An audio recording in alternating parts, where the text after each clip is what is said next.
Hi, this is Gilbert Gottfried, and this is Gilbert Gottfried's amazing Colossal podcast with my co-host Frank Santopadre.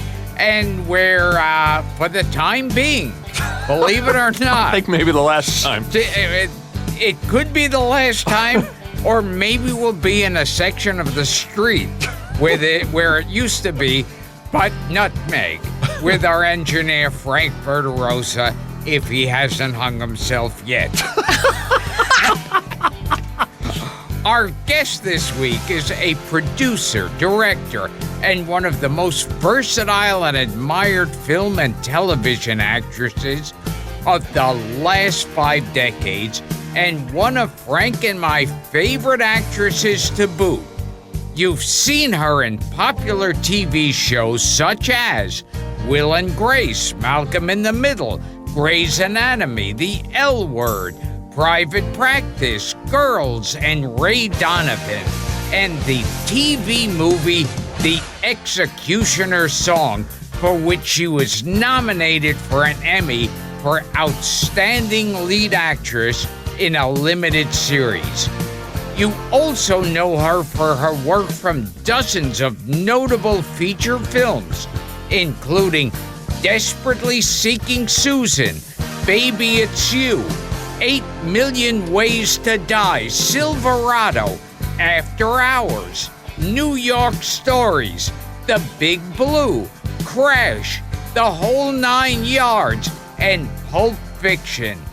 She's also directed 2 well-received documentaries, Searching for Deborah Winger and the music documentary All We Are Saying, which features a who's who of her musical heroes, including Elton John, Joni Mitchell, Stevie Nicks, Elvis Costello, and Annie Lennox, in a long and very successful career that started when she was still a teenager. She worked with icons like Betty Davis, Jane Fonda, Michael Jackson, Madonna, Martin Scorsese, and David Bowie, as well as former podcast guests like Steve Buscemi, Buck Henry, Ileana Douglas, and Dick Miller. Please welcome to the show a woman who hung with Paul McCartney and demonstrated with Martin Luther King and saw Bob Dylan go electric. An artist of many talents and a self-described hippie and flower child, the fabulous Rosanna Arquette. Wow, that was really nice. Hi. Hi, thank you so much. Hi. Thank you so much. I feel very honored to be here and just found myself getting very emotional when you're reading my resume. Thank you. It's very nice of you to do that. It could also be used as an obituary. I know that. By the way, I was sitting here and thinking, like, yeah, is this? It could be. Yeah. I'm not dead yet. The last time I looked, I'm still here. You know, we're all still here. Is the way it's going right now. Let's just try to be grateful for breathing and being here. Right? Yeah. It's nutty. Even though Nutmeg is on life support. Yeah. Now, the first question, and most important one for me, and then I may leave afterwards, are you Jewish? Yes. My mother was a Jew, which would make me a Jew, but my father was Christian, and then they both became Muslims for a while.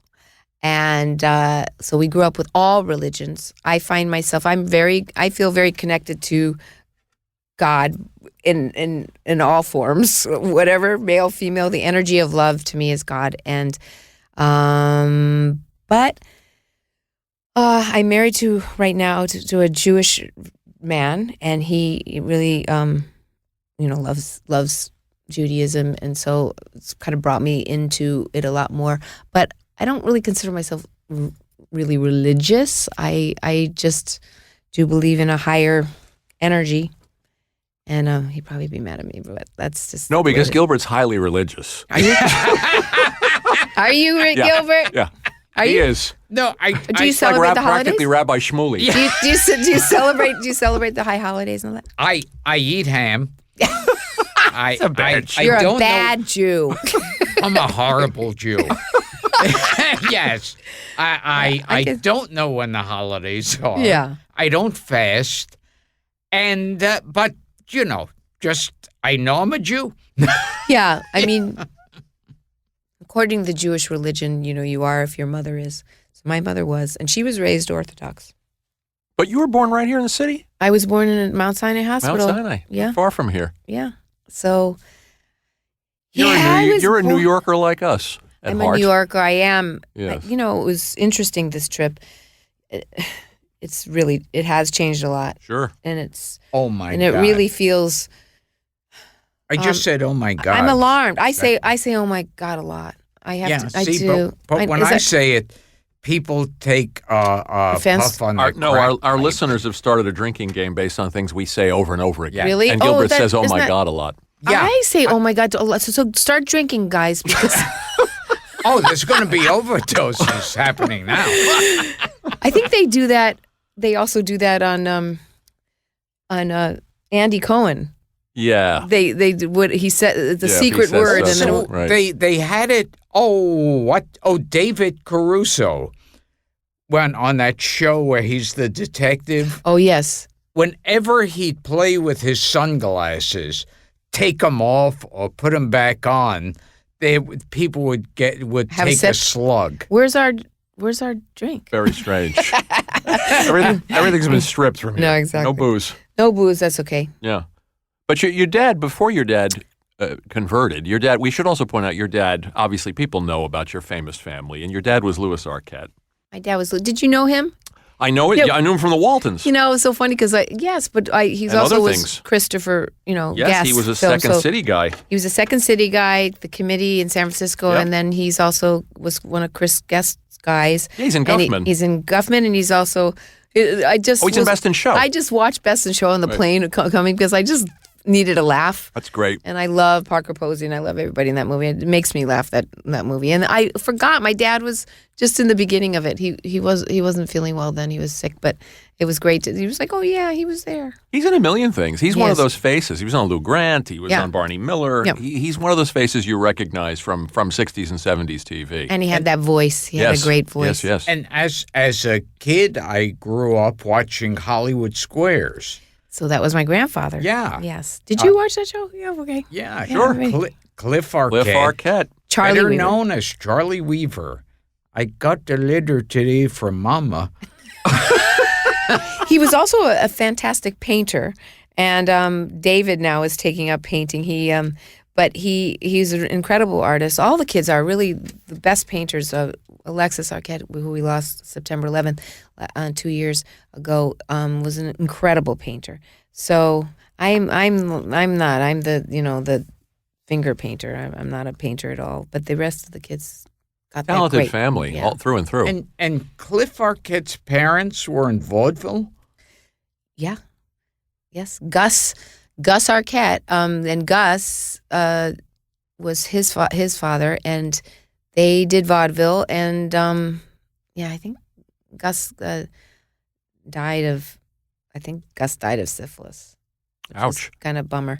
And then and now David has named he has a little baby named Gus Arquette. But the family, the showbiz roots go back Goes way. generations. It's in our blood. Yeah. I assume you didn't know your great grandfather. I did not. No, but you knew, but you knew Cliff. You knew Charlie Weaver. I did. I loved him. He was wonderful.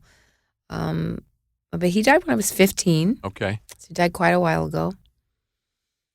And we spent a lot of time with him. He was funny. That dark sense of humor that my father has, and I think all the Arquettes have, is part of our our blood. And he was a Civil War buff. I read somewhere. I was doing some reading on him. He believed he was reincarnated. A Confederate soldier, which I kind of Very strange. a little bummed out about. Very But strange. especially now, it was like, what? He. You know how Patton had that? Patton Yeah. General had Patton, yeah. General Patton had deja vu and felt like he was Right. had been in this battlefield in other lifetimes. He had that also. So he had a museum in Gettysburg, Pennsylvania, which also apparently my sister Patricia was conceived on the battlefield of Gettysburg. Interesting. And Too much information, but that's the Arquette. No, way. it's not. and one She came thing, into that. She even talks about. I think she She said, does? Yeah, I think she said, how the fact that the ghosts of all these, the battlefield is where that they Fascinating. were that my parents conceived her. And one thing I have to get out of the way is I remember years ago watching the Executioner song on TV, and of course there's a nude scene in it. And I remember the first thing I thought is, if I ever meet her, I had to say thank you. Oh my gosh, Gilbert. Well, yeah, I did definitely. It was. It's interesting now. I wonder, it was part of the movie, and there was quite a lot of it. And then there was the feature version of that, because it was a 4-hour miniseries at one point, and then we did a feature version, and so that part was the European version had nudity. But you never felt comfortable with that, I heard. I felt, it's a very weird thing to do, and you have to show your body. And I think I just felt self-conscious. I try when I'm working, I don't, but I know that before it, I felt really uptight. And yeah, it's a weird thing to do. And I think you said in an interview that one thing going through your mind is, do you have cellulite? And it's always going through my mind. I think Right Gilbert's, before I came here. Gilbert's a little envious because he's done about 50 films and he's never been asked to do a nude scene. Yes. Well, I've got a strong no nudity. The juror. You have a note of, you can always got a get a body clause. double, Gilbert. And that's what we request now. That is a challenging film to watch, The Executioner's Song. I watched it again. I've seen it many times. Yeah? I watched it again this weekend. And why was it challenging? Because it's intense. It is. It's very dark. It's very intense. And you obviously your character. Is it the only time you played a real person, Nicole? No. I did a television movie years ago. Okay. About the Christian family with Judge Reinhold. Okay. And we played Christian, a family that believed that Christ had cured their son of diabetes, so they withhold insulin and he dies. And they believe that he's going to rise like Lazarus. And it was definitely not true. It didn't happen. And do you feel an extra pressure if it's a real person you're playing? I had the honor of meeting and hanging out with the real Nicole. So I went up to Oregon where she lived at the time, and she was pregnant. She remarried, became very religious and Christian, and we hung out for a week. So I got to pick her brain and ask her everything about Gary. And she gave me a journal that nobody had, a journal that Gary had kept. And it was his journal that she gave me while we were making the movie, so I could just go and see his writings. I don't even think Larry Schiller saw it or Norman Mailer had seen it, because when I had on the set, they were, "What is this?" And this is Gary's journal that she trusted me. I gave it back to her. But one of the things that said, I know they're going to be making a movie about us. Like he'd sold the rights before he died to Larry. Interesting. And he said, "I wonder who will play us, I will lift the veil." He said something like, "I'm going to lift the veil and see who will play us." And I remember, reading it and just feeling like this, okay, I hope I'm doing a good job. But at one point, which was really creepy, when we were shooting and the courtroom scene and the jury said that he was guilty, the lights actually fell on top of the people who were playing the jury while we were Wow. making this. The lights, like just something, a mishap. like a mishap How happened. And strange. things collapsed. I don't know if people got injured, but it was scary. Strange. This scene where he pulls the knife on you is I mean, there are many scenes in there that are hard to watch, and you're a young actress, so it had to be a fairly intense situation to be thrown in. Although you'd done, Well, I think that was my the first really significant sink your teeth into. I was 21. Mm-hmm. And you auditioned when you were very young for a part of someone who has asthma. So that was a movie Oh gosh. that's called The Dark Secret of Harvest Home with Betty Davis, and it was Sean Penn's father, Leo Penn, who directed that film. So when I went in there, I always looked a lot younger than I was. So when I was 18, I went in there, I think I was 18 years old. I looked 13, 14. I looked really young. And so they asked me if I could do you know about asthma? And I just did this asthma attack on the floor, and then I got the role. that movie scared the hell out of me when I was a creepy, kid. right? It's an intense movie. It was. Yeah. And what was Betty Davis like to work with? She was fantastic to me. A lot of people had a hard time. A lot of people, she was tough. She knew her stuff, but I have told this before. I don't know where it is, but anyway, probably not for a really long time. But there was a party for her to welcome Ms. Davis, and I got a phone call. Ms. Davis will be downstairs at 6:30 for cocktails. Would like to meet everybody. So I was invited. So I got it very late, the message, and it was really strange because it came from this really mean wardrobe guy who nobody told me about it. And so I jumped in the shower. It was hot in Ohio, and I jumped in the shower and threw on a pair of jeans and t-shirt, and I went down. I just was barefoot in the hotel, and I went down. And I walked in, and people were like, it was so disrespectful to her, and she just embraced me, and that was it for that moment. And then we were pals, and I saw her in later years. After we were done, I would go visit her in her apartment. She give you life advice or career? Big life advice, which was don't get married. Don't think you can have a career and be married. You can't have a relationship and a career. She kind of instilled that in me, and so did the movie The Red Shoes, which is my favorite film. Right. Which is, can you have? And I explore those themes in the documentary Searching for Deborah Winger, which is, can you have both? Why can't you have both? But she in her life didn't think it was possible.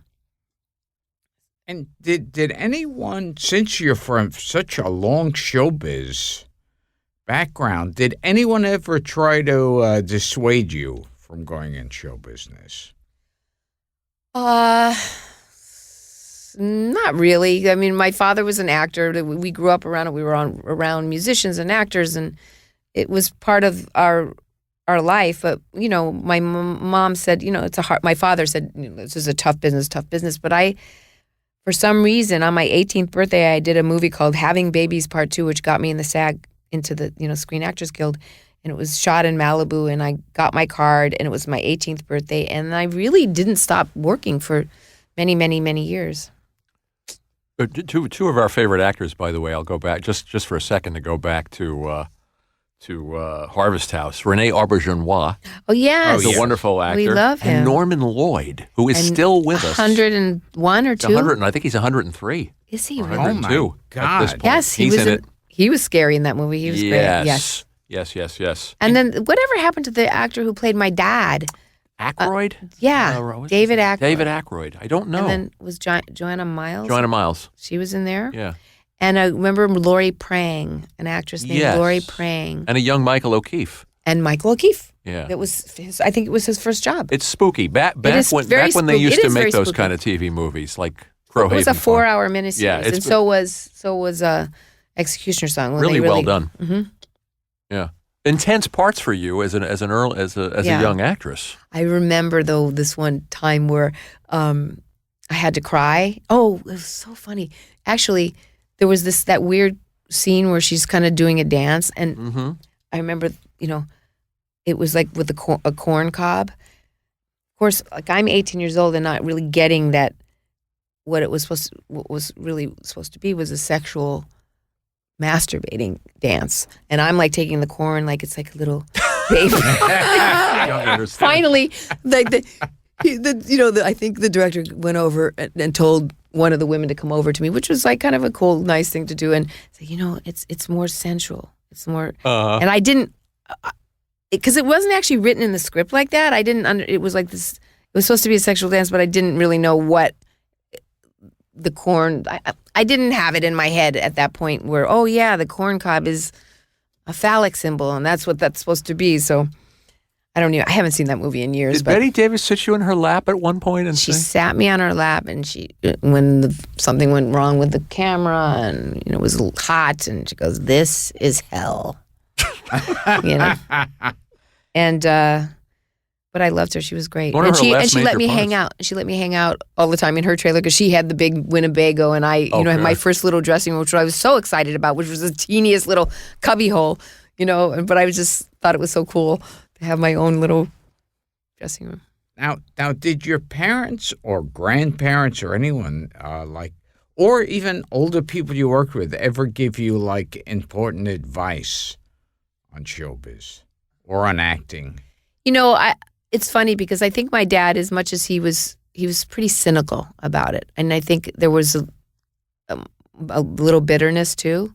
Sometimes that I felt like I felt like I didn't feel like that supported in it. And when I started getting successful, it almost felt like, are you competitive with me? I had to go to a lot of therapy about it. I have to tell you. There was a little. Did you almost feel guilty about it? I don't know. I mean that I. Yeah, because there was like a little weird jealousy thing that was happening, and I don't understand that because I always am really supportive. So I don't have that in me. Like I don't feel jealous of other actresses or other people. I always feel supportive of them. Oh yeah, they're really I love other actresses. I love when they do great work. It always inspires me. But they didn't. My dad, in particular, didn't. Then my mother wrote me. I did a movie with Jim. Not Jim. I wish Jim Sheridan. I did a movie. Oh my God, with John Lithgow and Kevin McCarthy. What is it called? Oh gosh. It's really good. I know the one you mean. You know what I'm talking. Is it The Wrong Man? Yes. Yeah. It was The Wrong Man. And my mother really loved that performance, and the writing. Kevin Anderson. Kevin Anderson. That's right. Kevin Anderson. What I said, Kevin Anderson From Orphans. Yes. Yeah. And we shot it in Mexico, and it was really, it's actually a really good movie and really well written and kind of like Tennessee Williams. My mother wrote me this very beautiful fan letter. She goes, "This is a fan letter," and then I would run into people who were friends with my dad's, and he would always tell me how proud he was of me, but he kind of didn't say that to me. Interesting. Yeah. It's not the first time we've heard of performers who had some envy of their children. Jack Cassidy and David Cassidy had a very strained relationship. I remember, because I did the Shirley Show. That's with Shirley right. Jones. You were Shirley Jones' daughter. One of my first jobs at NBC, and in fact, I got a deal at NBC. I got paid quite a lot of money for a kid in those days. Was that called Shirley? It was called Shirley, and I played her daughter. Right. But I think let's look up when he died. But I think he actually may have died in that time. Early 70s. Yeah, he died in that fire in West Hollywood. He did. He died in a fire in West Hollywood, drunk. Yeah. That's a drunk. sad tale. And then David died. David Cassidy just died. What happened? Oh, sad. What? Sad life. I mean, know. Too much drink. I'll tell. That's out. Well, for one thing, it's hereditary. Yeah, it's a disease. I was talked into doing one of those. I don't know. It's not fun. Someone said, "Oh, you should go and do those autograph signing conventions." Oh, Gilbert's done them. Oh, yeah. You mean the nostalgia shows? And they can be scary and suicidal. Well, that was what it was for me. And I think it was like somewhere in a hotel in the valley, and there I was, and there was David Cassidy next to me. So we were in the booth next to each other, and some of the Brady Bunch, and then Fonzie was there. Henry, he was there, which was good. Have you seen his new show? That new show that he's on? Where he's an acting teacher. Yeah. I like that show. Yeah, he's a good guy, Henry. We had him on this show. Yeah, he's a sweetheart. He's a mensch. So we were, and he kind of saw my face. He goes, and he walked me through it. But there was David Cassidy, and I just remember feeling so mortified, and it's terrible. I mean, you want to say hi to your fans, and it's very nice, but it made me want to shoot a documentary of this. I don't know if a documentary's been made on that subject. That might be. Oh, yeah. It's very scary. It is. Because the people who attend, some of them look like they're homeless. And then they're real fans. They're fans that Yes. sit and have everything you've ever done, and in this case, a lot of people were bringing a lot of VHSs, at the time, and signing, those. And I just felt, and I think this is about 10 years ago that I did this. And I swore I would never do it. And people have approached me recently to will you do that? I was like, I never want to do that again. But then I have girlfriends who do it, and they have a blast, and they really do well. I think it depends on the attitude you take and the approach you take. I just went to the Chillerfest in New Jersey. Yeah. And Tim Matheson was there, and Peter Riegert, and they were having a blast. So that was I was Karen Allen. Oh, Karen! Yeah. Wow. So I just worked with Tim. We were in a movie together called the Etruscan Smile that Brian Cox and I are in. And Ralph good actors. Macchio does great at autograph signing. I well, bet. I tell you, Richard Dreyfuss had a line out the door that lasted all day at the one that I attended at the Chillerfest in New Jersey. Because of the Close Encounters. And Jaws. Oh, Jaws. And just, hello. and the Goodbye Girl and everything. Of course. I think it just depends. I think some people are happy to meet their fans. Yeah, I think these fans were they're remembered. Maybe and it's really that happy to meet me. I'm sorry you had a bad experience doing it. Some of these people, like I said, they look like they're homeless. They're all disheveled and everything. You're talking about some of our podcast fans. Yes, I know. But the funny thing is they'll go up to a table, and who's ever at the table might tell them, okay, that photo and picture, that's $200, and they'll take out a wad of bills that they've been saving up for years, or the whole year to come and do this. And then, no, I actually, I did sign a lot, and I said, it wasn't around the block, but I did sign, and people were, you definitely are grateful for the movie-going audience that is willing to still like you. I think that's cool. Yeah. I hope they'll tune into this TV show I'm just doing. So, tell us about. We'll do it again, and we'll plug it again at the end. But tell us about the show since you brought it up. It's called Sideswiped, and it's created by Carly Craig, and it's really about the dating app world, and it's very funny. She's funny, Carly Craig. Yeah, she worked with the Farrelly brothers. Yes, I know her work. Yes. Yeah, she was in Hall Pass. And, I'm playing her mom. Right. Okay. And she's created, funny. She is, and she created this whole show, and she wakes up 35, and what am I doing with my life? And she doesn't have a child. I am her mom, who had her at 18 and never got to experience life and dating or anything, and just raised my kids. And my husband dies, and I move in with her. And it's very well done, and it's funny, and it was really fun to do comedy because I love doing comedy, and I hadn't. It's in your blood. Yeah, and I hadn't done it in a while. I've been playing a lot of wild characters recently. I just did a movie with Hopper Penn called Puppy Love. He's amazing, and that's Sean and Robin's gorgeous, talented son. And we started to talk about, and it's funny because I remember New York back then, and my sister was a photographer, and she loved, documenting. We'll have to share Gilbert's sister's Arlene's work with you. I think you'd appreciate it. I would love to see it. Yeah, she shot the East Village and a lot of New York characters, New York old faces. stuff in the village, like bombed out buildings. How old is she? What? How old is she? She died recently. She was 66. But yeah, that was what she was fascinated by old New York. She loved. She captured. Well, really this is really documents. Wonderful that you have this. You put together a beautiful book or something for. Yeah, because her name's Arlene Gottfried. Arlene Gottfried, but because that doesn't exist anymore, and she's captured it, so it might be really one. I bet a lot. I know I'd buy that book. We'll show I know you. a lot of people. We'll would show love after to we see finish that. recording. We'll show you some of the photographs. They're very impressive. Yeah, it was that kind of thing she was fascinated by, but never looked down on it.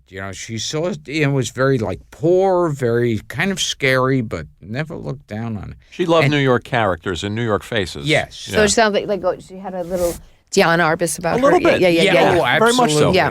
Absolutely. Yeah, very much so. That's a good comparison. So one of those records of old New York, besides her pictures, was Desperately Seeking Susan. Well, that's your old neighborhood too, isn't So it? did she shoot some? Was she on the set of that? No. I'm just saying that's another record. Oh, yes, it is. It's a New York that doesn't exist anymore. We were talking about Danceteria before you came Danceteria, in the here. Lower East Side, even the what goes around comes around the store. I mean, all those.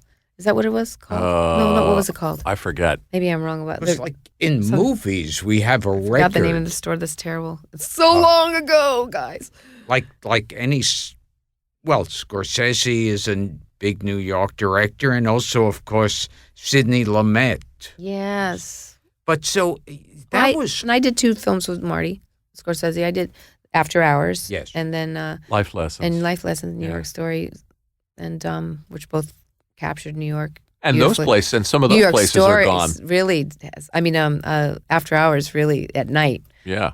It's super old school New York. Well, we love films about New York that, especially where they're time capsules, where those places are gone. If you watch a movie like The Taking of Pelham 1, 2, 3, or Serpico, and you can really see any of those Lumet pictures too. You can really see old New York. I grew up in Brooklyn, so whenever Bye Bye Braverman comes on, that was a Sidney Lumet movie with George Segal.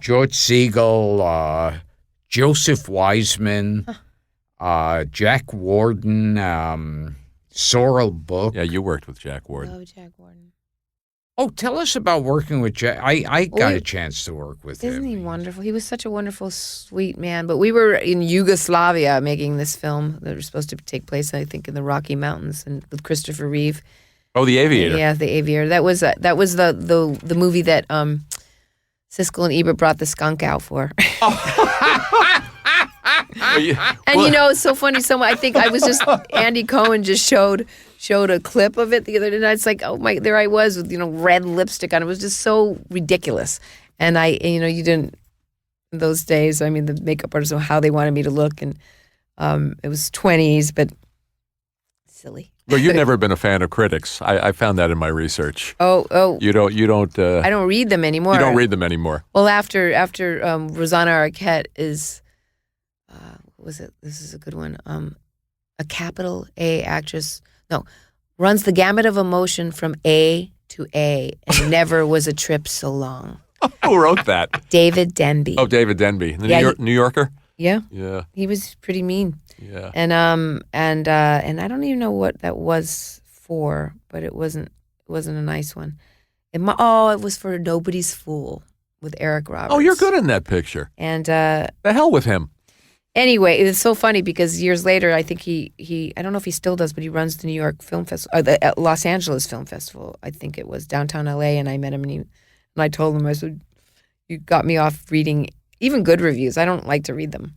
I like to know, okay, what's the temperature on it, but it's so." Well, don't they say if you believe, it's also subjective, that if you believe the good ones, you have to believe the bad ones too? But I would never believe either one. So a critic once said, reviewing something that I was in, he said, Gilbert Gottfried is the most unpleasant thing to happen to show business since the snuff film.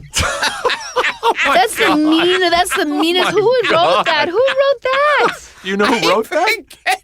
Oh, that's and he still reads them. That's terrible.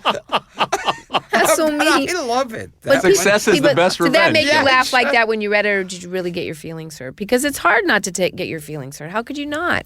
It's painful. It's painful because, this is our work. This is our art. We're putting ourselves out there, and you really are, telling the truth. That's what we're supposed to be doing up there. And so when someone basically is telling you what you've done is awful, it's hurtful. We'll jump to After Hours and Okay. and New York Stories and a bunch of other things too. But just before we get off your childhood, I just wanted, since we put it in the intro, you did meet Martin Luther King, and that's noteworthy. I did meet Martin Luther King. I was so, my parents were both incredible activists, but my mother at the time when we were living in Chicago, and I think Patricia was born there, so she was she was just being born, or just had been born, because he died in 1968. 68, yeah, April. And but before then, it must have been 1967. It was Vietnam War, anti-Vietnam War, Love-in Peace March. And my mother was one of the organizers in Chicago, and he came. And so it was funny. She was kind of panicked because there wasn't really security for him. And we were in the back of a truck with him. So I was in the back of a truck. And I've told this story before, but my mother had painted "Stop the War, Kill No More" on my bare chest. And Martin looked over at my mom and put a shirt on that girl. Great story. So I've been trying to keep my shirt on ever since. It's a great story. But Dr. King. But then my mom, I think I was watching The Flying Nun or something like that, and I remember it was a huge story in my life it came on the news that he had been assassinated, and she just fell to the floor and was pounding like with her, "Those motherfuckers," just pounding the floor, sobbing, "They killed him! They killed him!" It was terrible, and it impacted me in a huge way. Just remembering that, but so, where is he? Are we really going this far backwards? What's happening in the world right now? We haven't not the racism, and every day that we're hearing these horrible stories. What is going on? No. Tough times. At least your mother, instilled that activism in you. And all of us. All of the children. Yeah. Yeah, we're. I wake up every day, and like everybody, I think we're in a collective depression, and hopefully what's inspiring to me, and it was like the movement in the 60s with the anti-Vietnam War movement, are these students, the Parkland students, and the young kids. Oh, yeah. And they give me hope every day, and I realize, we just have to keep. I retweet them what they're saying. Me too. So powerful and so people important. should follow you on Twitter too. I love them so much. Speaking of the 60s, you were at Woodstock too, although you don't remember much of it. My parents were there. I went with people, friends of my parents, but played in the mud and Country Joe and the Fish. Wish I could say I remember Jimmy, but it would be a lie. Well, you got to wear the Jimi Hendrix jacket. Yes, yes, I did. Desperately Seeking Susan. And your whole childhood was like a hippie and living on a commune, and it was really artists, artists commune of people in the Blue Ridge Mountains over the Shenandoah River, and it was a summer camp turned into, a bunch of artists coming together to have this, land together and try to form utopia, which was really hard to do in the South. I think Ileana lived on a commune Did she? too. I didn't know think that. she lived in a similar situation. It's in her book. Ask her I about it when you see her. I haven't read her book yet. Yeah. Yeah. That's cool. I'd like to read that. I didn't even know she had a book. Did it come out? When did it come out? Yeah, it was called, what the hell? I blame Dennis Hopper. Oh. Yeah, Right. and I believe she lived in a similar circumstance. Well, we were in the South though, and it was right. it was not where there was a 3-room schoolhouse in the town that I went to school, in the middle school, where they taught that the South had won the Civil War, and it was very racist. African American kids in the back of the bus, which I immediately went to and sat, and then was beat up for that. And You said, I'm going to get the hell out of here, and what? You hitchhiked to California. I went to New Jersey for a while and lived with a family, and went to Okay. South Orange Junior High School for a while and lived with friends of my parents. And then my parents went to Chicago, and I went there for a little while. And then from Chicago, I see. hitchhiked across the United States at 15 years old, which is insane. It's so insane. Oh gosh, like a little, and I was, wearing my little tube top. I mean, not by myself, by the way. I had my 16-year-old boyfriend and my god brother. So it was like 4 of us. We're lucky to be alive, especially nowadays. You went to San Francisco first? Went to San Francisco. Right. We were having a little talk before we went on the air, and I'll just give you the 2 words, and you'll fill in the rest. Okay. Breast milk. Breast milk? Oh, yes. Oh, the crash story. Breast. This is having to do with the See, movie. we do jump all over the place. Yes, we do. We're Rose. going up. Well, it's great for me because I'm so ADD. So So is the show. you guys are Well, it's the perfect location because for you then. you're right, exactly. And I have pretty bad, is it bad? But ADHD. But most artists, creative people that I know have it. But I really do. So I'll jump all over, and you guys are keeping up, and I'm keeping up with you. Are we all ADD here? Is that what's going on? Fair to say. Okay, great. Yeah. I did this film, Crash, with David Cronenberg, and I was also shooting at the same time a movie called Gone Fishing. Yes. Yes, with Thank Pesci. you. Oh my gosh. Thank you for filling in the blanks because I can't remember anything anymore. But yes, down in Florida. So I flew up. 2 very different movies. My baby was about to be 1 year-old baby, and I had very large milk-filled breasts that were. I was breastfeeding her, and so I had to come on the set in makeup, and I met in the trailer James Spader in the makeup trailer. That's how I met him. And so we go right into the scene where we're having sex in the back of the car with my, crazy, open, weird vagina-looking wound in the back of my leg. It's a very, very. It was a very. For our listeners that don't know Crash, it's a movie about people who are turned on by car crashes. Yeah. So it's Holly Hunter and Elias Koteas. Yes, good cast, great cast, cool cast, and Deborah Unger.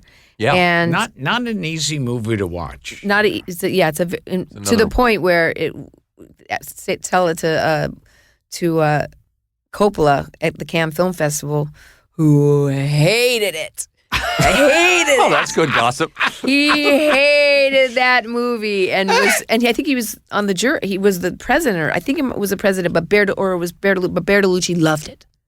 So they had this. That makes sense. Yeah, it was very funny. But what happened was I was in the back of the car, and I could see Cronenberg and James, whispering to each other and having this intense. And I was going, "What is going on?" And David comes over and he goes, "Well, we're wondering if you're going to lactate." And I was like, and I don't know what came over me, but I kind of just grabbed my boob and milk just. And it was like on film, and which was nutty. It was pretty nutty. I know, this is crazy, this story, isn't it?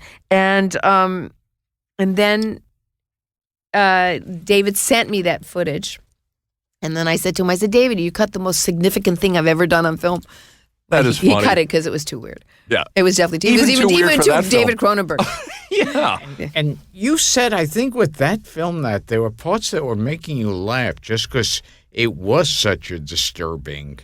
It was so strange to do, but it was also freezing. And I loved Holly Hunter, who's also in my documentary. Yes, we got to know each other, and then she was so kind and to come in and do the interview for me, because I like doing this too, interviewing people. It's more interesting, isn't it? I love interviewing. Yeah. Like, you have to tell me all about you. You should Forget about me. Let's talk about you. You should get a podcast. I was watching some of your Coachella interviews. You're very good at it. Oh, thank you. Yeah. Thank you. Yeah, I have. And the docs too, Yeah. which we'll plug. Even How though did you get the they're hard Coachella to find. interviews? Damn it! How did you get those Coachella? I just saw a clip online. Really? Yeah.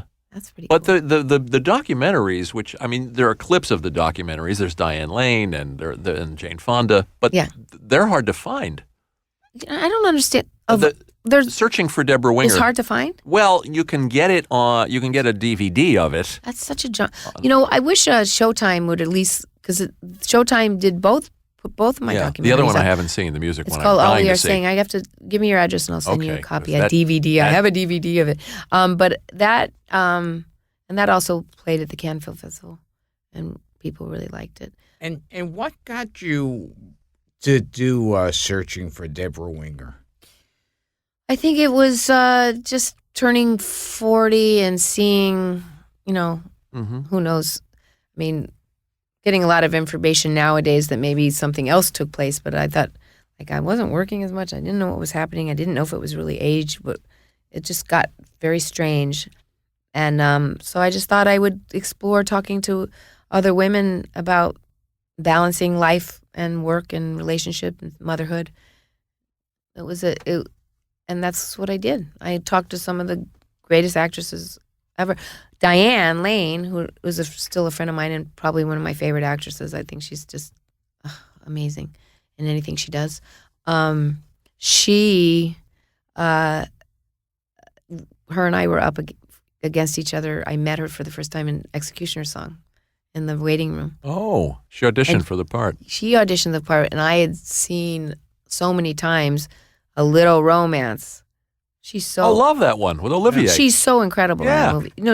She was 14. Yeah. She is so incredible in that movie. If you sit and watch her right now, it's like, who is this?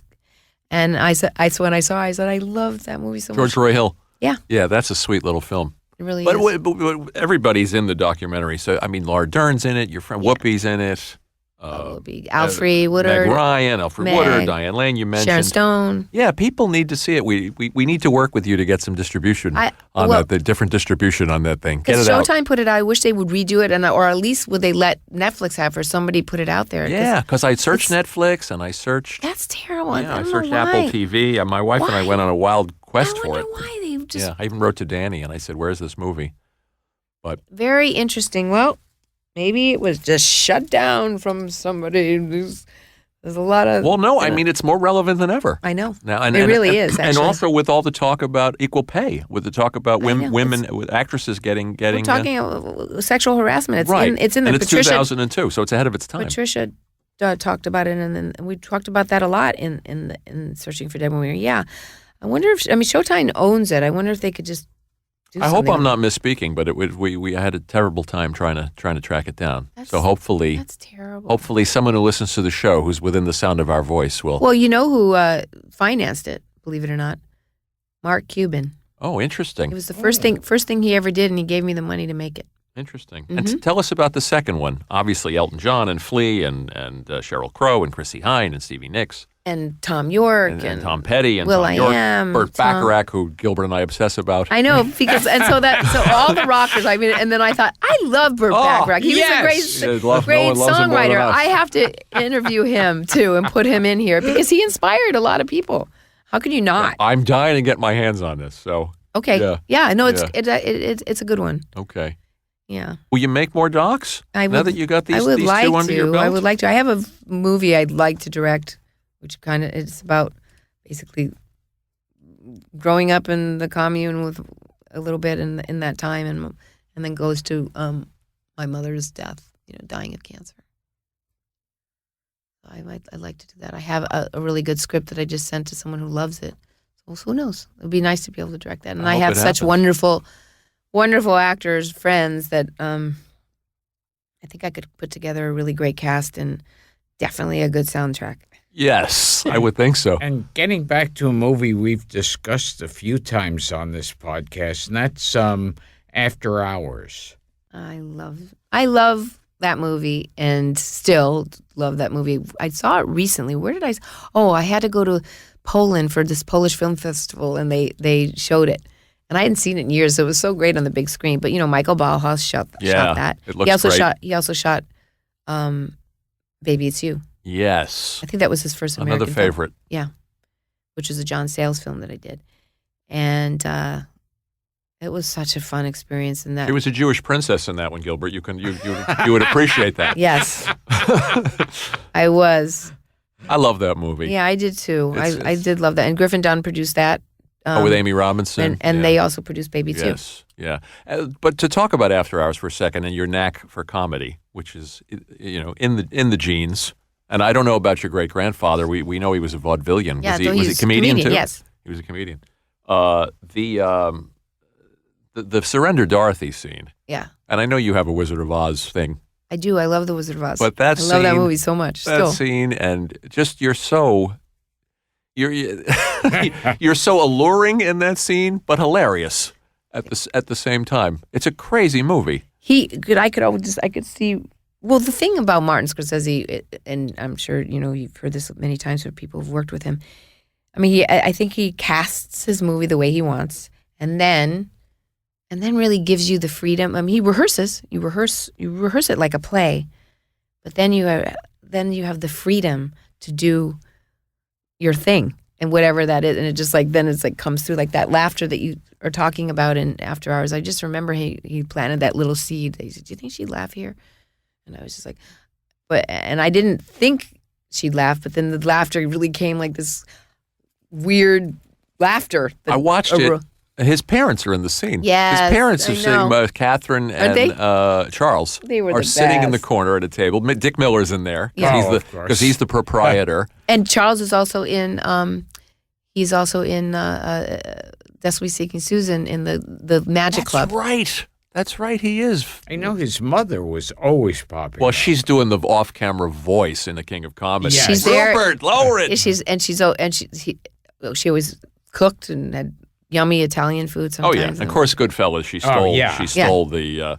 But was he behind the camera laughing when you were doing the he would- Wizard of Oz he's always stuff? We don't want to give it away for people who haven't but seen it. he would he just I could see him, shaking and laughing. We did a whole episode about After Hours. Did you? On this show? Yeah, we did. Did you talk to Griffin? No, it's just Gilbert and I, just riffing. We'll get Griffin. We'll see You if he wants to should come and get talk Griffin. to us. He has the best stories of anybody, and he I'll will bet. make you laugh. We for should have had days. him on already. Oh, I We wish have to that would have been so fun. chase Because him we down. met each other, actually, how we met was in Poland in a movie, a 4-hour miniseries I did in Poland What was called that? The Wall. The Wall, yeah, with The Eli Wall. Wallach. With Eli Wallach, Right. Lisa Eichhorn. Yes. Do you remember her? Sure. Tom Conti, Great actor. Rachel Roberts. All these people you work Rachel, with. you're really and we were in Poland doing this movie in Katowice, and that's where I met Griffin Dunn. He played my brother, and we became fast friends, lifelong friends. And every time I see him, He'd be perfect for this show, Gilbert Griffin Oh, Dunn. he's Talk the about most American Werewolf. because he has stories for days because of the way he was raised Of too. course, he his we parents. grew up in Hollywood, really grew up in here. So he has Cary Grant stories. I mean, he has great stories. Wow. We'll Yeah, get him definitely in get here. him Oh, on. see there, I just said wow. That's yeah, okay. I say wow and oh my God all the time. Take a drink. So thank you. And since we're talking Have about I been saying oh my God a lot? Scorsese, go I ahead. say it all the time. I do. Now, also, what was Eli Wallach like to work with? So he was really great to me also, but I, at that point, was not classically trained. I mean, I had taken acting lessons, but he was method actor. So I just remember, I think there was something where I was freaking out or grabbed him, and I really was hurting him. And he wanted, so he talked to me. He wanted me to study. He said, "I want you to study," and I did. I worked with Sandra Seacat, who was Jessica Lange's and Mickey Rourke's teacher, and is Laura Dern's teacher. He was. And she was my teacher for a long time, and I'd like to. When I have something really significant, big to do, I definitely go back to her. She was fantastic. We hear stories from people that have come in here that Joe Pantoliano. I don't know if you ever worked with Joey Pants. That Eli Wallach and Ann Jackson were very good to him early in his career. They took him in. Did they? Yeah, and I understand they were very nurturing of young actors. Both of them. He's in the Executioner song too, but you didn't have any Yes, scenes with him. he is. He's in the Yeah. Executioner song too, and He's that the was uncle. great. He's great. Christine Lottie is Yes. also great. She has a book out that's really good. I just read. I went to her book signing and got her book, and it's lovely because she was a big Broadway actress at Yeah. the time, and that was a big deal for her. So, because she's actually the second lead in that movie. You've worked with everybody. I've worked with some Rosanna. really great people. And when can I have a copy of that? Of course. It was very sweet.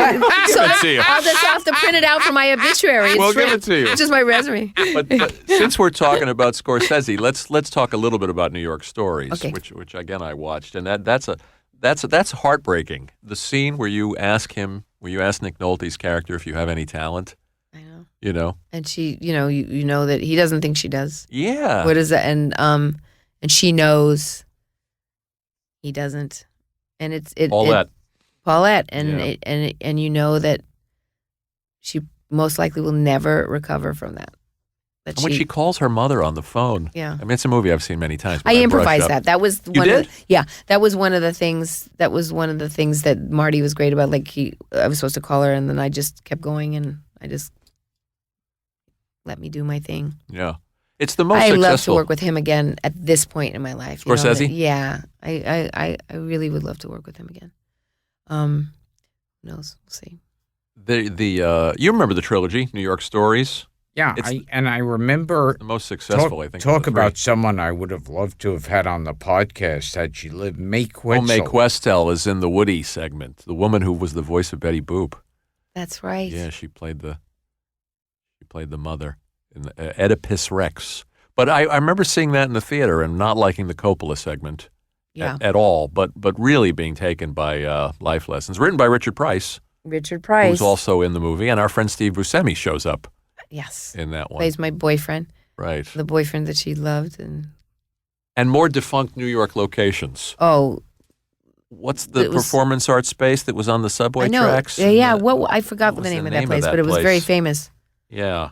I forget. Not Arena. No, was it No, something- I'll what think- was it? What was it? I'll called? think of it. I can't remember. Yeah. The thing was called The Tunnel. What was the tunnel? The Tunnel. You're right. Hello. Yeah. And what's the cafe where he gets into the fight with Nick Nolte? It's down in Is it the Odeon? yes. Yeah. Is that gone too? They're all gone. Is the Odeon gone? I don't know. You know what? It's what just amazes to me, watch those things and see those. seems like I dreamed it, that New York used to be one of those places at Manhattan, if you had no money, you could live in Manhattan. And now you can't live in Manhattan without money. You couldn't sleep in a doorway for less than a few million. It's so crazy now what's happened.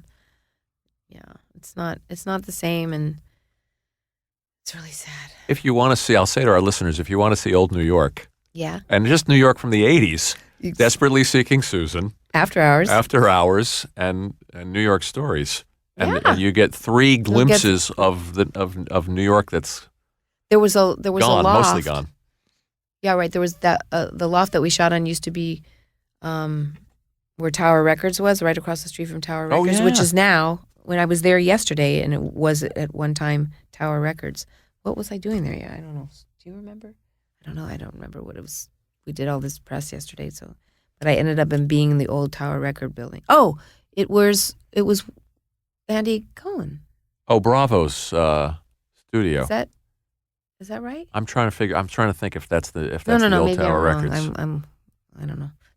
Get it. So many. Bleecker Bob's is still there. If that fills you with any hope. I know. Well, I But- I like a good bookstore, and hit the Strand or any. Colony Records is gone. Yeah, That's a heartbreaker. The Strand is hanging on. it's hanging If on. the Strand They ever better- leaves, I have to hang myself. me This- too. Where the Strand is, that area used to be packed with little bookstores, like Yeah. these junk bookstores. Sure. Used That- bookstores. All over the place. Yeah. It's so depressing. Oh, we've also lost the book chains. We lost yeah, Brentano's Barnes and and Noble Barnes and and Noble all and that. Borders. because and- people just order it online. I can't stand doing it like I'm that. with you, Rosanna. I don't like it. I want to go in. I want to pit. I feel so. There's one great bookstore in West LA called Diesel, and it's still What about the one that's near that was across from the Scientology Center? That old that little strip of stores by the Spotted Pig or whatever the name of that place was. Do you know the place I'm talking? Oh, are you here in New York? No, in L.A. Oh, in L.A. They have a spotted pig in L.A. I didn't But even there know. was not the Spotted Pig. I know you pig. Bourgeois pig. Bourgeois Pig, and there was a bookstore. They're still there. It is there. Okay. And they have great books and records. Oh, and I thank forgot what God. it's called, but they do have and that. Book Soup's still there. Book Soup is still there. Okay. I remember I used to love killing time in bookstores. Yes. Of course. And also Manhattan was packed with just plain junk stores. Yeah. You didn't know what they were selling in particular, but it was all a And you could always mess find a of little stuff. treasure. Yeah. I think it happened to L.A. too. But Oh, you know, gosh. Yes. It's awful. What was the But spiritual LA bookstore in West Oh, Hollywood? Bodhi Tree. Bodhi Tree gone? Yes, but That's now gone? they have a little version of it, they have an online thing, and they do have a pop-up thing, I think, on La Brea, apparently, and I haven't hit it. I wrote them. I said, where are you? I would love to see. I used to live on Kings Road, so Oh, I used to. okay, Yeah, okay, but I so know you know. I know you love the Amoeba. I go to Amoeba all the time. Amoeba's still there. It's still Oh, there. okay, good. Yeah. What happened to the Rhino store? Is that gone? The one that used to be on. That's gone. Okay, is that on Now, Robertson? Virgin Records. Remember Virgin Records? Of course, the mega store. But when Tower Records went, it was horrible. And they still have it looking like it's Tower Records. But it's very sad. There's a good documentary about it. About Tower Records? Yeah, about Oh. that. I think I'd love to see that. some famous actor's son made. I think it might have been Tom Hanks' son. Oh. Really? Somebody made a good documentary. Oh, I may I be wanna see misspeaking, that. but somebody made a good documentary about the Boy, I've demise gotta of Tower see that. Records. Yeah, I saw a video of you in Amoeba That's. online where you were just loading up your bag. I was like, what's in and they- Rosanna's bag? I just was in there, and they said, "Would you mind doing this?" And I was like, "Yeah." I happened to really be record shopping. It wasn't a setup. Since we're talking about music, this is a question that we got from a listener, Jason Grissom. We do this thing called Grill the Guest, and he wants to know, what was David Bowie like to work with? I loved Rosanna, tell us. I loved working with David Bowie. He was such an art. He was an art poet, connoisseur of every kind of. He turned me on to. Oh my gosh. He turned me on to the Smashing Pumpkins. Okay. Yeah. Some really good bands that he taught me. He turned me on. You're in the Linguini incident with him. So we did a remind movie our called listeners. The Linguini Incident, which was written by Richard Shepard and Tamar Brott. And Richard did The Matador, the movie The Matador. Mm-hmm. He's That movie. yeah, and he Pierce he was Brosnan. he was 25 years old when he directed this film. So, and I was in the midst of a very sad breakup from Peter Gabriel at the time, so I went right into that movie with a super broken heart. But there's nothing better to cure a broken heart than to do some comedy, physical comedy. But we had a wonderful time, and we hung out a lot, and we were great friends. And he turned me on to the artist Odd Nerdrum. Do you know Odd? Do Nerdrum? not. He's a Norwegian painter, and we used to be really, really close, and then. I was so sad. I ran into him through the years. Saw him, and I went to one of his shows in L.A. I don't know, maybe 15 years ago, and then that was. I think he a was an sad day. underrated actor. He was I like really him in Man Who Fell to Earth Oh, he's so great. and Prestige. Nicholas and Rogue, Nicholas Rogue. Candy. Candy. How about Candy Clark in that movie? She's great. Isn't she great? She's great. And your friendship with Paul McCartney. So he was getting divorced, and we were pals because Chrissy Hines, my best friend, and so she's very close with the McCartney family. So we were just kind of helped each other through a hard time. I like his wife very much, Nancy. Nancy's sweetheart, and I love his family. This I love. Tell us about the Carson episode that you did. Do you remember what you complimented him on? I told him he had a great butt. I sent Gilbert the clip.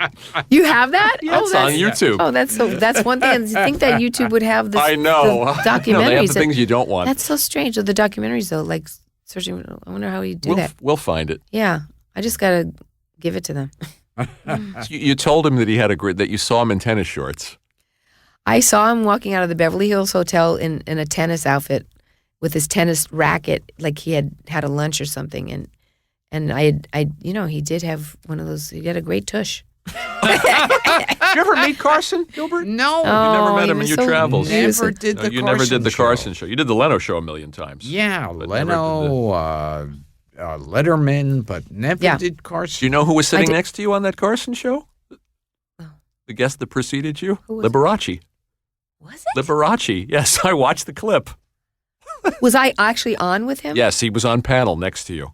It's hard to mistake him. That's so funny. Yeah, I was going to ask if you interacted with him. He doesn't exactly. But I didn't get. Probably I was just. Yeah, I didn't get it. Your second episode, you were with Alan Thicke, who was a Yeah. friend of Gilbert's. Right. Yeah. But your first episode, it was you and Liberace, which is just That's so funny. surreal. How about that Liberace's not someone who can just blend in with the crowd. No, and I was so nervous and young, but he liked me. He was very sweet to me. It's kind of hard doing those talk shows live. I did it last night with Andy Cohen. And I was very nervous, but it was fun. And you worked with Michael Jackson too? You're in a video. He had a video called Liberian Girl. Yes. But I knew him because I was friends with Quincy Jones, and during the Thriller album, I was there a lot around the Thriller album in the studio. When interesting. He thanks me on the record, but he thought Steve Porcaro, who was in the band Toto, was my boyfriend, and he wrote the song Human Nature.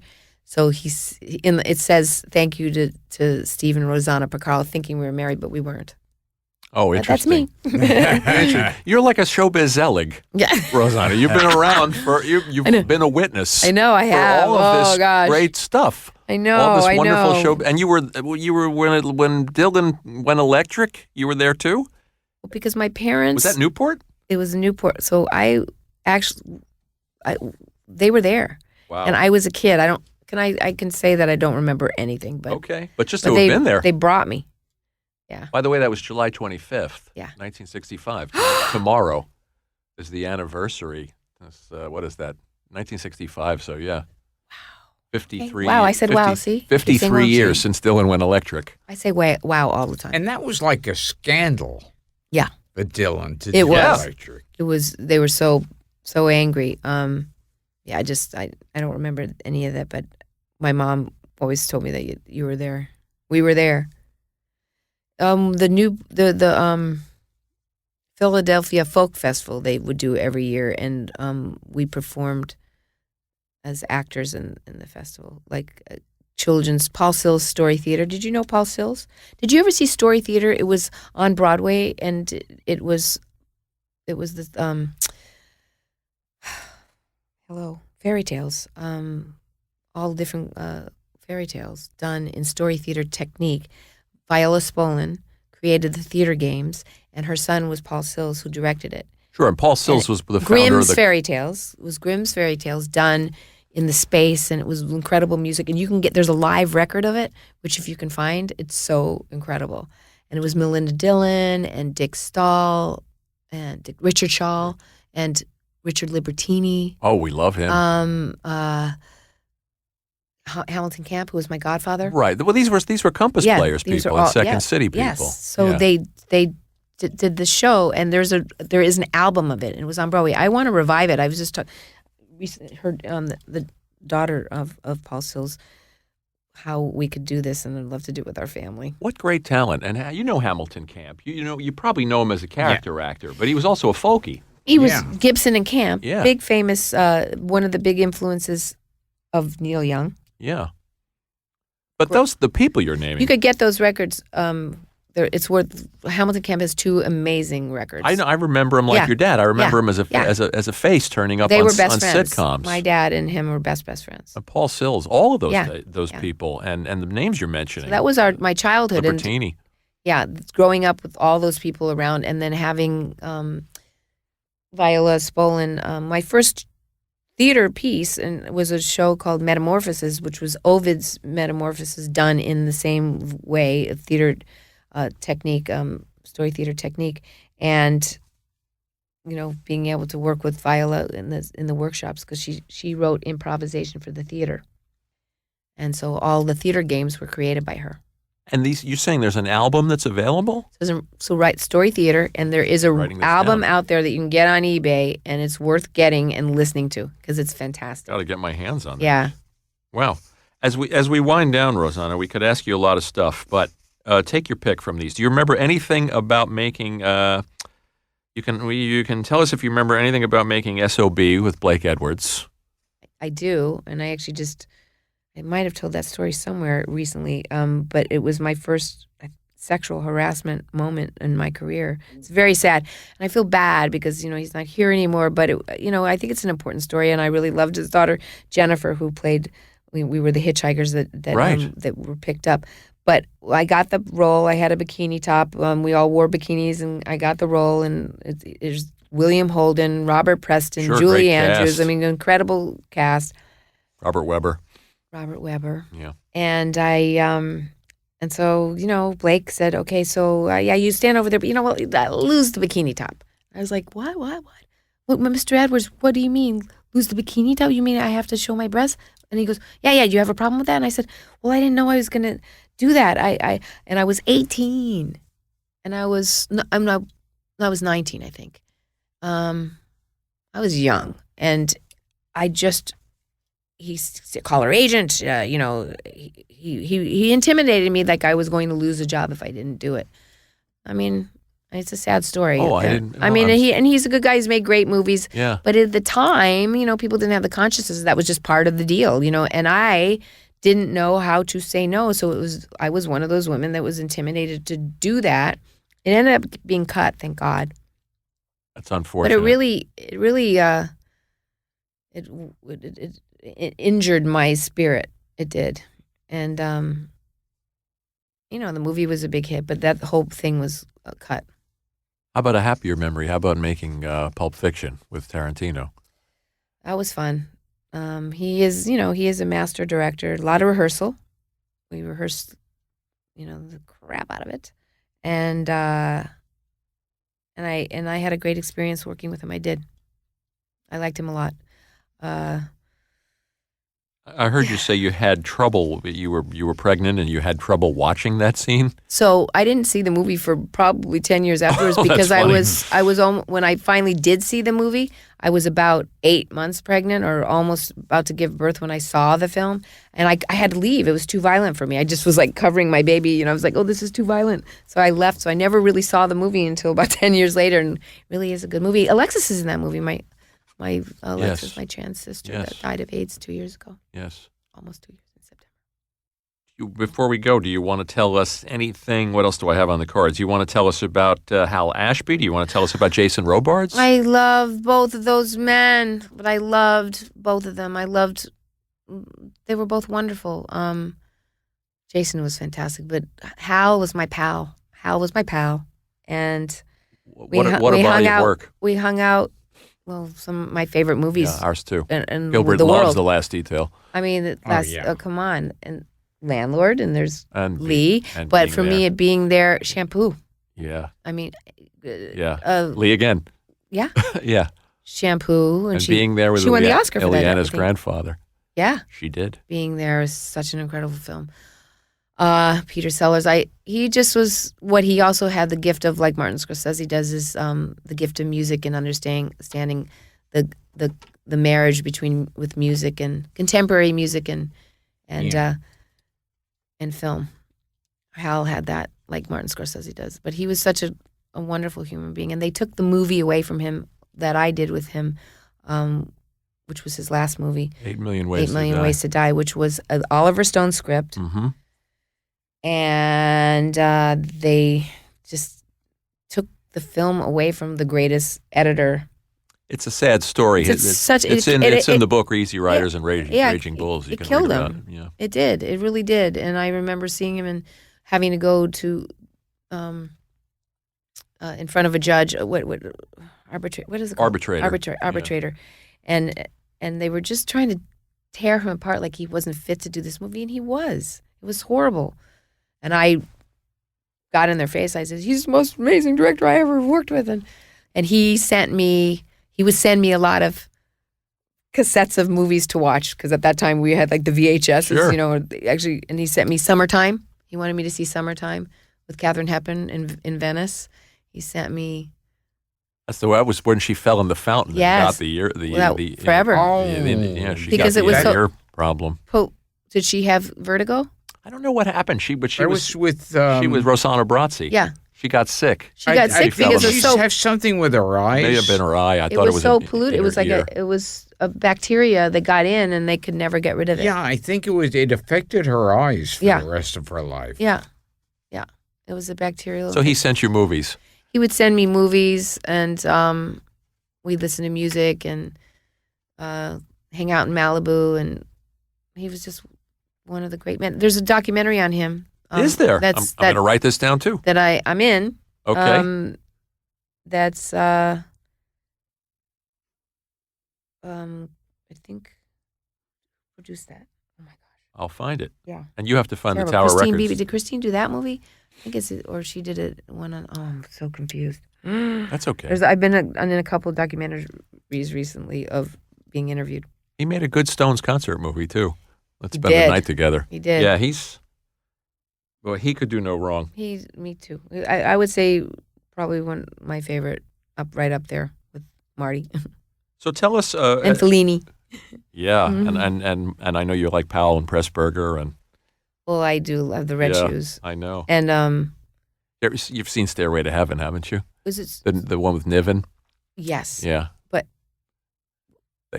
they changed the title to A changed it Matter to- of they Life and did. Death. Yeah, it's a matter of life and death. Yeah. Colonel Blimp. Colonel. Oh, that's a different one. No, isn't it? I thought it was a matter of life and The Matter of Life and Death was Stairway to Heaven. They changed the title, which is the. That's where the Led Zeppelin got that. That's right. That's right. Very good. Very good. Tell us about your projects, your various projects. Tell us about the Alexis Project, about the Womanity Foundation, and what you're doing. So the Alexis Project, when Alexis died on September 11th, it will be 2 years. It was really devastating for our whole family and really, losing our parents. But Alexis was just the light and the kind of the through line for everybody. So it really fractured us all. We're all kind of just in PSTD and coming back together. But I'm the eldest, and I just, felt very compelled to put together a foundation, so the Alexis Arquette Family Foundation. And then we partnered with Dr. Astrid Hagar of the Violence Intervention Program in New York, in Los Angeles at USC Medical Center, and we've just opened a clinic called the Alexis Project, and it helps LGBTQ youth, and a very marginalized community, Yeah. and they need help. So people can go online if they want to support it, and It would be great. and learn about it. Yeah.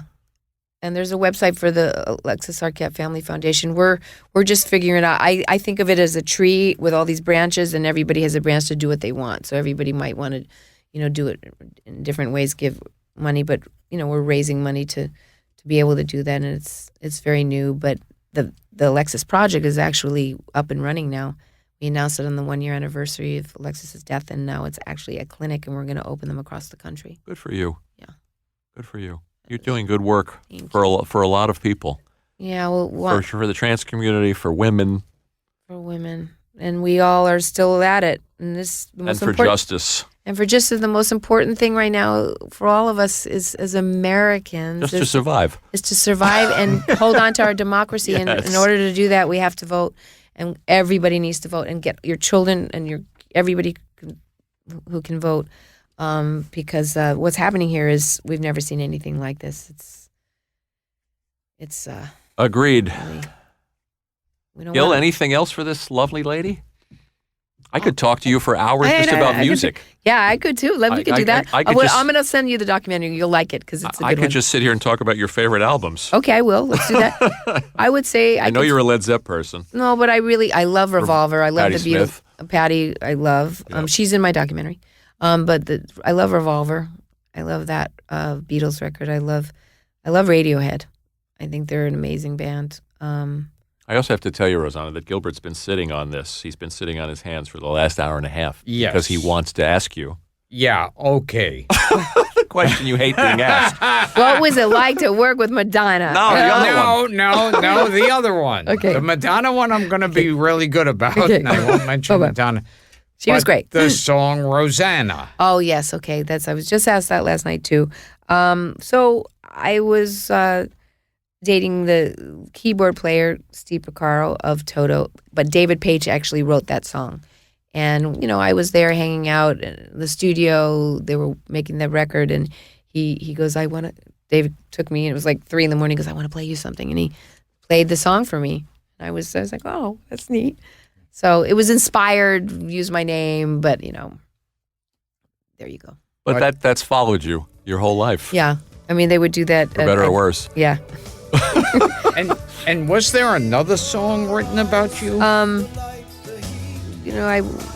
I was with Peter Gabriel for a number of years, and so In Your Eyes was about me. If you're going to have a song written about you, that's a good one. Yeah. another life, a long, long time ago. Sure. Another lifetime. I'm still really close. What a with transcendent talent he is. with his daughters. I'm really close with his daughters.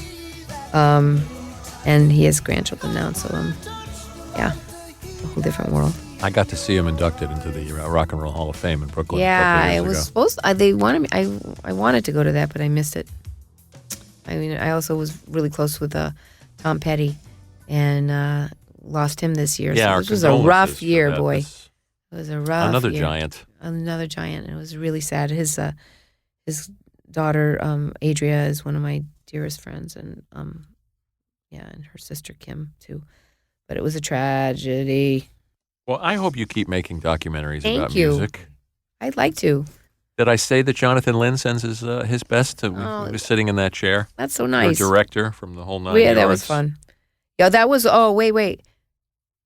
Maybe it might have been that movie. I got really bad reviews. They killed me because what they didn't realize is I got really killed for my accent, but it actually is a Canadian, French Canadian is very different than. That's right. And You were so doing they went after me for it was French Canadian, and it is that. I worked really hard with somebody, and they talked like that, like not that. In the French, but it was more like in the French Canadian. Anyway, so I got really. I think that might have been the last review. I burnt them all, and that was it. You're smart. They were mean. Gilbert's still reading his. Did you ever get a bad review for an acting performance for film? I remembered another Or one of those golden review. raspberries or any of that? Pierre Lindstrom was once reviewing a movie, and she said, and it also features the disgusting Gilbert Gottfried. What movies were Ingrid this? Bergman's daughter? Oh, that's so mean. What did Uncalled you for. do? What is your favorite performance? I don't remember the movie, but I remember that review, and I thought Isn't that sad? Yeah, That you I remember had a the hard negative time- review that hurt your feelings. I had a hard time watching Casablanca after that. No, that's funny because of Mama. Okay, Right. I got it. Right, What is right. your favorite performance that you've ever done? Oh God.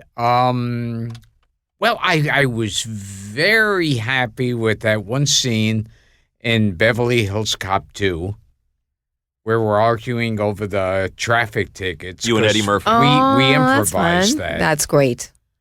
And of course, the parrot in Aladdin. Oh, you're the parrot Yeah. in Yes, he's Aladdin? Iago. I didn't know that. That's so great. So do you do a lot of voiceovers? Oh yeah. Yeah, that's your thing, right? And I always wanted to get in. I'd love to do a cartoon voice. You've never done one. No, I would love to do a Okay. cartoon voice. So much. We'll put that out there. I know, I And wish. Here's one of Get those Danny big Durrani on things I'll ask actors from time to time. What advice to give on acting? Just tell the truth. What? It's just telling the truth. Just being super relaxed. I think in all those exercises that they do in the actor studio and just to relax your body, and when you see parodies of actors, rolling their heads and stuff, but there's something about being actually really loose in your body and not constricted, so that when your body's relaxed, you kind of are more relaxed to bring in whatever the channel is that you're open to the muse. And I try to do that. Now I've done, I feel like there's performances I've done that I feel are, good. And then there's overacting, schmaltzy stuff that I've done too. And I get very judgmental, but always going back to the truth. Do you have a lot of times where you've looked at stuff you've done and just cringed? Yes, and I don't actually watch my movies a lot. I mean, it's very hard for me to watch myself, so I usually cringe at most things. But there's a couple performances where I felt like, okay, I felt like I like After Hours, I like Baby It's You. You have a great drunk scene, Baby It's You. Yeah, and I did this. That was fun. Matthew Modine's first movie. That's right. Yeah, that was his first performance. And I worked with Matthew Modine in a movie called Funky Monkey. There you go. You know he got good reviews for that one. Never was released. I never saw It escaped. It wasn't released. It escaped. He was kind of really creepy and good as in Stranger Things, that television show. He's good. I like him in Married to the Mob. Yeah, he had a good career. Yeah. He's still. Is your daughter still acting? Your daughter? She's doing fashion right now. Okay. Figuring it out. Okay. She's really a wonderful actress, and I think if she wanted to go back into it, she did 2 movies with James Franco, and then decide not to work anymore. So I see. But I don't know. I think she just she liked him very much, but I don't know that those were the only 2 things she did, and now she's in London, and we'll see if she. I think she's really gifted, and I love her. Great. I love her to act, but she'll do her thing. She studied. Well, let's recommend to our listeners. We did a whole show about After Hours, so if they haven't watched it by now, they need to watch it. Baby, It's You. Yeah. Which is two great performances. I love Life Lessons, which is part of New York Stories. And then what's coming up new? I did a movie called Octavio's Dead with Sarah Gaden, who was a Canadian actress, wonderful actress. And then I did Puppy Love, which is coming out, and I'm playing Hopper Penn's mother in this with Paz de la Huerta and Hopper Penn. And some really good, a lot of good actors in there. Who else is in there? And then I have a film called Holy Lands, which is Amanda Thiers, a French director, with Jonathan Rhys-Meyer and James Caan. Wow! So those are all coming out eventually. Wow! But small movies that either we'll see the light of day or not. I hope you keep making documentaries, okay. and I also I think you need. Are you saying just keep making documentaries? No, stop acting? Is that what you're trying to tell me? But I like your subject matter. Sure? I like your subject matter. I like that you're a historian. I think there need to be more documentaries like that about the creative process. Yeah, I do like that. And I think you need to either host your own podcast or write a memoir or both. You should write a book. A lot of people have said that, but you can't kiss and tell. So you have to. But I know they want you to dig up dirt. I know. I don't want to. I don't like that.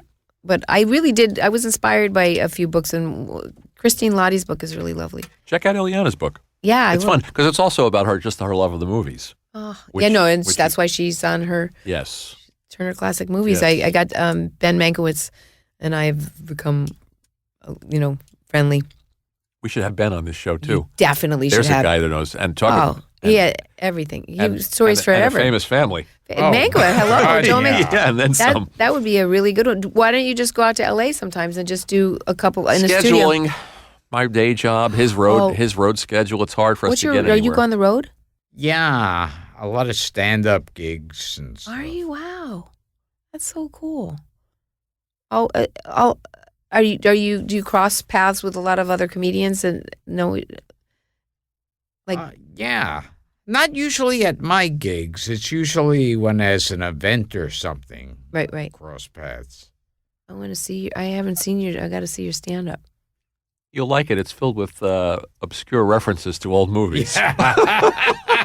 So, what is your favorite movie? If you had to choose one movie, what would it be? Oh, Gil. Oh my God, that's too difficult. Wow. There's so many movies I like. If you were on a desert island and you only could pick 3, what would they be? Holy. Well, he was on with Robert Osborne on TCM, and he picked 4. There I picked. You were. I got to see that. Oh yeah, he was great. Oh, he was. I picked the original of Mice and Men. Okay. With Lon Chaney and Burgess Meredith. Yes. The Conversation with Gene Hackman. Coppola. Freaks. That was Todd Browning. Wow. I love that movie. How many times did I say wow? Okay. and The Swimmer with Burt Lancaster. Frank Perry. That's an eclectic collection of films, Gilbert. Yeah. I had I would have done, because I really, at one point, I thought I was going to do it, and then I never got to do it, but I would have done The Red Shoes. You know what? A Tree Grows in Brooklyn. Sure, Kazan. Oh, yes. It's a great one. Oh, and Mankiewicz. And Splendor in the Grass. I would Kazan again. Yeah. Yeah. Yeah. I love the streetcar. Yeah. We were going to do Brando's story. Yeah. I love A Tree Grows in Brooklyn. Mankiewicz, when he was introducing the segment that I was doing with Robert Osborne, he said that it's interesting that I didn't pick any comedies. Well, the listeners of this show say that. Yeah. They say Gilbert doesn't like comedies. Yeah, it's funny. No. Yeah. So what am I? Can watch over and over again. Some Like It Hot. Great. You know. It's great. We talked about Wilder films on here too. We used to do mini episodes on Thursdays. We just talk about movies we loved, and we talk about Ace in the Hole, and we talk about being there. I'd tell you, speaking of Ashby, I'd put that on any list. Right, being there, and I'd throw Terrence Malick's Days of Heaven on that list, which is one of my favorite. That was on my. I have to swear to God, it's on one of my. You know, a movie that's really obscure that I think would make a great remake if you're, but in a different way. And I loved this movie, is Inside Daisy Clover. With Natalie Wood, Yeah. Robert Redford, Christopher Plummer. Never seen it. You got to see. Did Robert Mulligan make that picture? Yes, you have to see. No, yeah, he did. Yeah. Pakula produced it. Alan Pakula. Produced it. Have you seen it? No, I've never You seen have to see this movie. It seems like one of those movies I probably watched like 50 times when I was 3. And then No, I've never seen it. It's try to. Okay, It's I will. It's really great. Ruth Gordon is in it. The best. So Harold and Maude is one of my favorite movies. Sure. In the world. And that there you go is that how Hal Ashby. Yeah. They don't make him like that anymore. They do not make it. And No. his use of music, how he used Cat Stevens' records. Do you think that movies, I know movie theaters are closing up like crazy. No. Do you think movies are ending? Well, I mean, I'm here in New York to promote a television show that is not on a actual real network. It's online. It's YouTube originals, and that's their like Netflix, and they're turning it into that where they're going to have original programming, and that's what I'm doing. The business is changing.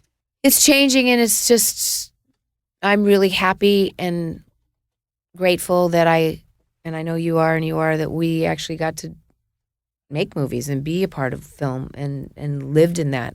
I'm very grateful for the directors I got to work with, and You work with great directors. I did. Beresford and Bruce Beresford.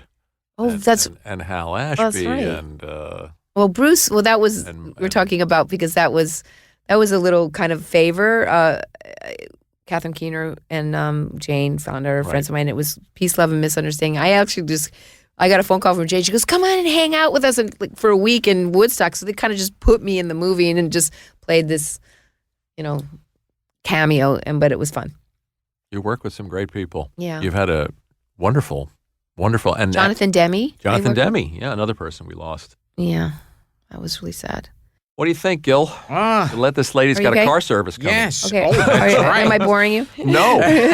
You want to tell the Brando story quickly? Okay, really fast. Before we run? Brando's. I was on Ventura Boulevard in the Valley having a salad. I was going to go to an audition, and there was Marlon Brando sitting across with me with his, I think, then wife. I think I was about, I must have been 20. And I love him so much. And I kept staring at him and staring at him, just staring. And finally, he got it, and he just put his menu up over his face. Oh my God! And I was just like so mortified. I'm just like so embarrassed. And then I went, Mr. Brando, I just want to tell you that. Like I was just a gushing. Did he know who you were? No, because I was a kid. And he goes, "Thank you, you're very kind. Thank you, you're very kind." And he goes, "You're an actress." I said, "Yes." And he goes. And then he said, "Good." And he actually said, I thought he may have said to me, "Tell the truth." Wow. He may have actually been, why can't I remember that moment? But I feel like he's the one that actually said those words to me. Pretty cool. Yeah. Pretty cool. And he has an island, that Mike Medavoy had his his estate, and they made his island in Tahiti is now this beautiful resort that I got to go to, and it's really beautiful. Very cool. Yeah. I don't know if he loved the resort. It's gorgeous. I mean, it's all sustainable living and fantastic. It's absolutely exquisite. But I mean, he was living in the woods in the jungle. An interesting man, an interesting life. Yeah, and then if you get down to like trauma and stuff, I think because we're understanding so much of that and abuse and his relationship with his father. If you ever saw him on Your Life, what is that? This Is Your Life. This Is Your Life. Yeah, I know a little bit Did you about his see that one? relationship with his father. Yeah, That really, you could see how it really affected his psyche. very much so. But on that note, should we not leave on that note? Yes. We'd say we have to leave on something funny. Wow. How many times we say wow and oh my God. I know. It's the three things I say too much. Wow, oh my God, and amazing. It's embarrassing. I know I do have a bigger vocabulary. I just don't use it. I don't know why. Is it laziness? What is that? I become so aware of stuff that I say just because people tweet it and they say they've got either drinking or smoking a joint or any kind of drugs and drinking. They'll do a hit. We have a lot of listeners who are just obsessed about the minutia of this show, like what I say when I say at the end. Scratching the surface. I always say to the guest, we've barely scratched the surface, Okay. so people have a drink. And he says, wow. And Wow. People are too obsessed. Oh, and another one, when I was a kid. Right. A very... They also love that we never end the show. That's right. Oh, we're going on and on and on. Are we live right now? No. Oh, we'll okay. edit Okay, it. I was going to say. We'll edit it and okay, put it good. together Thank God. to your specifications. Okay, well, no, you whatever. You there's something feel you wanna maybe take just out. cut out some of the oh my gods and amazing, No, amazing, I amazing. think- It's very Californian. I'm not Californian. Now amazing will be a new drinking game. No, exactly. That's right How in many the title times of the can show. Rosanna Arquette say amazing? This lady's got a car coming. Okay. Let her go home. So this has been Gilbert Gottfried's amazing Colossal Pod. Amazing! Amazing! Right in the title. Amazing! Oh my I God! didn't know that. Wow! It's I just- didn't draw that connection. Holy shit! It's true. Amazing! It is And amazing. with my co-host Frank Santopadre, and we're in the no longer in existence. Well, they're transitioning. We're transit, but you have a studio you're going to, right? Well, yes. Yes, in September. And we've been talking to the amazing Rosanna Arquette. Thank you both. Rosanna, we could keep going. Well, we can. I'll come back and Please another- do. another Barely time. scratch the Please surface. do come back. Wow. And thanks Oh for my squeezing God. Oh us. my God. Thanks for squeezing us into your schedule. Funny. Thank you for.